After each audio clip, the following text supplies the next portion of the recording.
सुप्रभात। आप सभी का स्वागत है मेरे इस YouTube चैनल में। मैं Chandrashekhar Roy, assistant professor, Kashi Sahu college Saraikela, department of history, Kolhan university.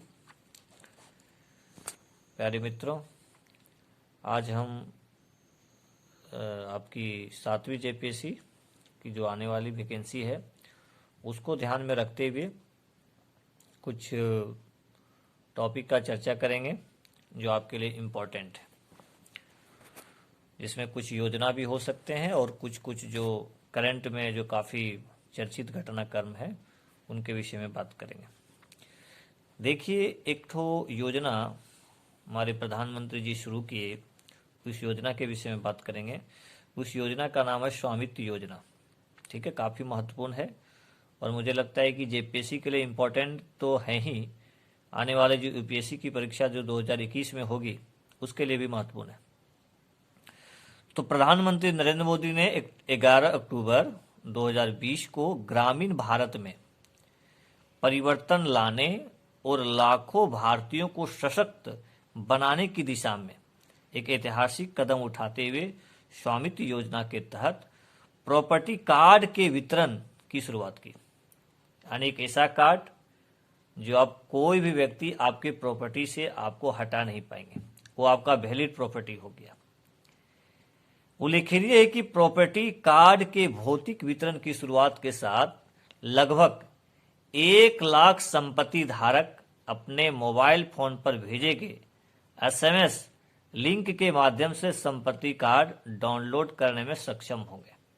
ठीक है, इस प्रक्रिया के पश्चात इसके बाद संबंधित राज्य सरकार द्वारा संपत्ति कार्ड का भौतिक रूप से वितरण किया जाएगा। ये जो संपत्ति कार्ड है उसका भौतिक वितरण किया जाएगा राज्य सरकार के द्वारा।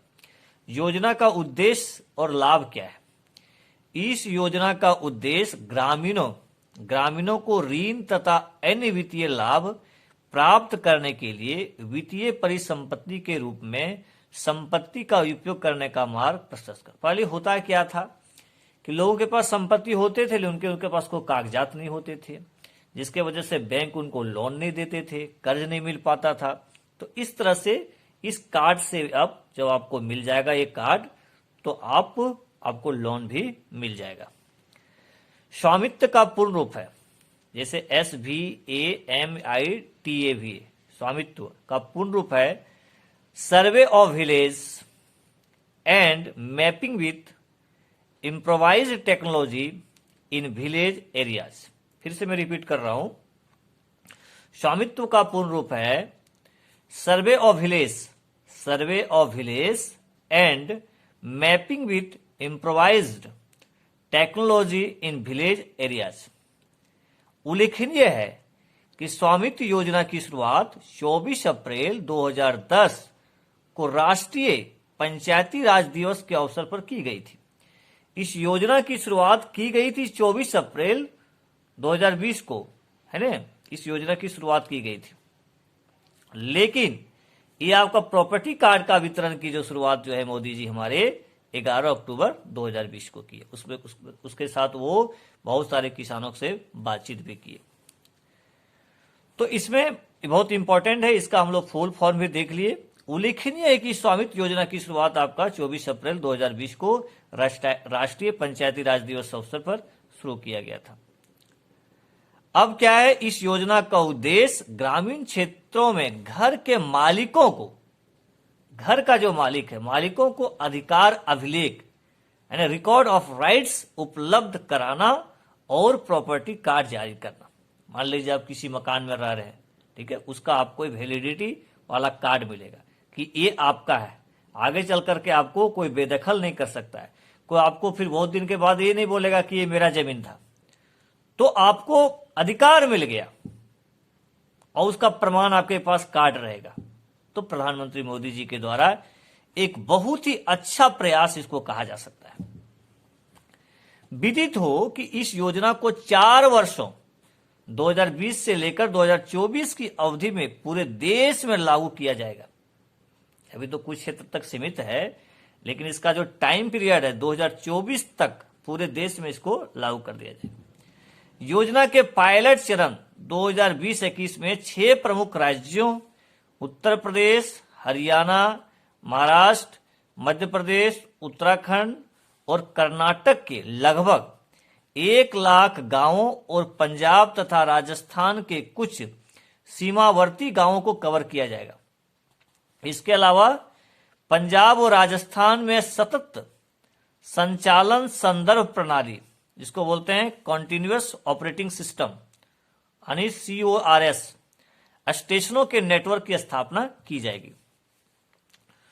प्रॉपर्टी कार्ड के लिए अलग अलग राज्यों में अलग अलग नाम दिए गए हैं। प्रॉपर्टी कार्ड के लिए अलग अलग राज्यों में अलग अलग नाम दिए गए। उदाहरण के लिए देखते हैं किस राज्य में क्या नाम दिया गया। उदाहरण के लिए हरियाणा में टाइटल डीड जो है सो नाम दिया गया हरियाणा में। कर्नाटक में रूरल प्रॉपर्टी ऑनरशिप रिकॉर्ड्स यानी RPOR नाम दिया गया है। मध्य प्रदेश में अधिकार अभिलेख, ठीक है। महाराष्ट्र में सनद, महाराष्ट्र में क्या नाम दिया गया? सनद नाम दिया गया। उत्तराखंड में स्वामित्व अभिलेख, उत्तराखंड में जो नाम दिए गए हैं वो है स्वामित्व अभिलेख। तथा उत्तर प्रदेश में घरौनी, उत्तर प्रदेश में नाम जो दिया गया इस योजना को घरौनी नाम दिया गया, ठीक है। यानी प्रॉपर्टी कार्ड, ये जो प्रॉपर्टी कार्ड का जो नाम अलग अलग मैं अभी आपको बताने का प्रयास किया, वो अलग अलग राज्यों में इनका नाम अलग अलग जैसा है, एक जैसा नाम नहीं है। जैसा कि देखिए हरियाणा में क्या है? टाइटल डीड, कर्नाटक में rural property ownership records RPOR, Madhya Pradesh में अधिकार अभिलेख, महाराष्ट्र में सनद है ना, उत्तराखंड में स्वामित्व अभिलेख तथा उत्तर प्रदेश में घरौनी इसका नाम दिया गया इस कार्ड को, ठीक है। तो चलिए ये डाटा आपका रहा, बहुत इंपॉर्टेंट रहा, बहुत महत्वपूर्ण योजना था स्वामित्व योजना। मोदी जी इसके तहत कार्ड वितरण किए, ठीक है। अब थोड़ा सा मुझे लगता है कि इसका भी हम इसी वीडियो में चर्चा कर दें। एक तो आप सुनते होंगे, बहुत आप चर्चा का विषय है फास्टैग, FASTAG, फास्टैग। तो इसके विषय में थोड़ा सा समझ लीजिए। हाल ही में केंद्र सरकार ने 1 जनवरी 2021 से 4 पहिए वाहनों के लिए ऑटोमेटिक भुगतान हेतु फास्टैग नामक डिवाइस को अनिवार्य कर दिया गया। किसको अनिवार्य कर दिया गया? फास्टैग नामक डिवाइस को अनिवार्य कर दिया गया। इसका महत्व आधार कार्ड जितना ही है, इसका महत्व जितना आधार कार्ड है ना उतना है। इसके माध्यम से सरकार पूरे देश में वाहनों की आवाजाही पर नजर रख सकेगी। इस कार्ड से है ना, इसके माध्यम से सरकार पूरे देश में वाहनों की आवाजाही पर नजर रखेगी। देखिए उद्देश्य क्या है? इस पहल का उद्देश्य डिजिटल माध्यम से त्वरित शुल्क भुगतान को बढ़ाना। देखिए आप जो टोल टैक्स लगा रहता है वहां पर आपको बहुत लाइन लगाना पड़ता है, बहुत धीरे धीरे होते हैं, ठीक है। आपको वेट ज्यादा करना पड़ता है टोल टैक्स वाला क्षेत्र से गुजरने के लिए, तो इसमें कमी आएगी। शुल्क भुगतान में बढ़ावा देना, वाहनों की सुचारू आवाजाही को सुनिश्चित करना, टोल प्लाजा जो होता है पर लगने वाला जो ट्रैफिक जाम है उसको इससे रोका जा सकता है, ये फास्टैग। राष्ट्रीय राजमार्ग दर निर्धारण संग्रहण नियमन 2008 के अनुसार टोल प्लाजा में फास्टैग लेन केवल फास्टैग उपभोक्ताओं की आवाजाही के लिए आरक्षित होती है। अब थोड़ा सा देखें कि क्या है फास्टैग। बहुत फास्टैग चर्चा कर रहे हैं, तो क्या है फास्टैग, इसके विषय में थोड़ा देख लें। तो यह टैग कैशलेस भुगतान के लिए रेडियो फ्रीक्वेंसी आइडेंटिफिकेशन का इस्तेमाल करता है। क्या चीज का इस्तेमाल करता है? रेडियो फ्रीक्वेंसी आइडेंटिफिकेशन का इस्तेमाल करता है। इसी से धारक का प्रीपेड अकाउंट जुड़ा होता है। प्रीपेड अकाउंट आप जुड़ा होता है, उसी से आप दिखाइए, कट जाएगा आपका पैसा। यह चिप वाहनों की स्क्रीन पर, यह जो चिप है वाहनों की स्क्रीन पर इस तरह लगाया जाता है कि उन्हें टोल बूथ पर रुकने की जरूरत नहीं होती, बस दिखा दिया टोल बूथ में आपको रुकने का ऑप्शन, आप सदा से चलते रहिए। दातव्य है कि यह 5 वर्ष तक मान्य होता है। ये जो है 5 वर्ष तक मान्य होगा। इसके भुगतान का माध्यम national electronic toll collection program के तरीके से होता है। ठीक है, उल्लेखनीय है कि national payment corporation of India भुगतान राशि लेती है।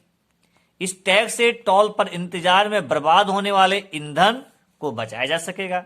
अब आपको ज्यादा वेट नहीं करना है, आराम से आपके पास रहेगा, आराम से निकल जाइएगा। इसके माध्यम से किसी सड़क पर चलने वाले वाहनों की सटीक संख्या का पता चल सकेगा कि कितना गाड़ी चल रही है। किसी भी बैंक द्वारा फास्टैग की कोई उपयोगकर्ता उस बैंक के वेब पोर्टल पर जाकर रिचार्ज कर सकता है। अब वहां पर जाके पोर्टल में जाकर के अपना वो पोर्टल को जो है चीज है उसको रिचार्ज कर लीजिए। उपयोगकर्ता की जानकारी के साथ वाहन रजिस्ट्रेशन नंबर और फोन नंबर देना होगा। उपयोगकर्ता की जानकारी के साथ वाहन रजिस्ट्रेशन नंबर और फोन नंबर आपको देना होगा।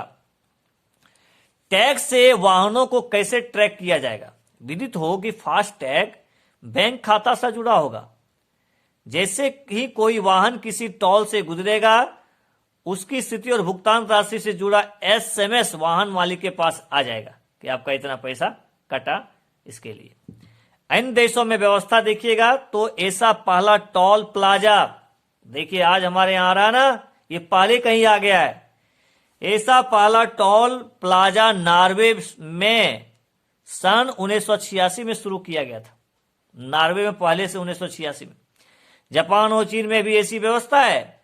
विश्व के अनेक राजमार्गों पर टोल के भुगतान के लिए त्वरित, सुगम और नगद रहित, आपको कोई पैसा नहीं देना निकाल के पैकेट से, ऐसा नहीं, आपका वो कार्ड रहेगा, अब चलते रहिए और पैसा आपका कट जाएगा अकाउंट से। नगद रहित व्यवस्था के रूप में इलेक्ट्रॉनिक टोल का इस्तेमाल किया जा रहा है। इसके लिए एक जरूरी शर्त देश के सभी राष्ट्रीय राजमार्ग पर स्थित टोल प्लाजा को जोड़ने के लिए एकीकृत केंद्रीय व्यवस्था मुहैया कराना है। भारतीय राष्ट्रीय भुगतान निगम के गठन से अब यह संभव हो गया है। 1 जनवरी 2021 से 4 पहिया वाहनों के लिए ऑटोमेटिक भुगतान फास्टैग नामक डिवाइस को अनिवार्य कर दिया गया है। इस तरह का डिवाइस आपके वाहन में होनी चाहिए। ठीक है, तो चलिए, मुझे लगता है कि आज हम लोग कम से कम 2 टॉपिक का तो जरूर चर्चा किए। ठीक है, एक आपका हो गया क्या चीज, स्वामित्व योजना, और दूसरा फास्टैग। ठीक है, तो चलिए आज यहीं रखते हैं। आप सभी को बहुत बहुत धन्यवाद।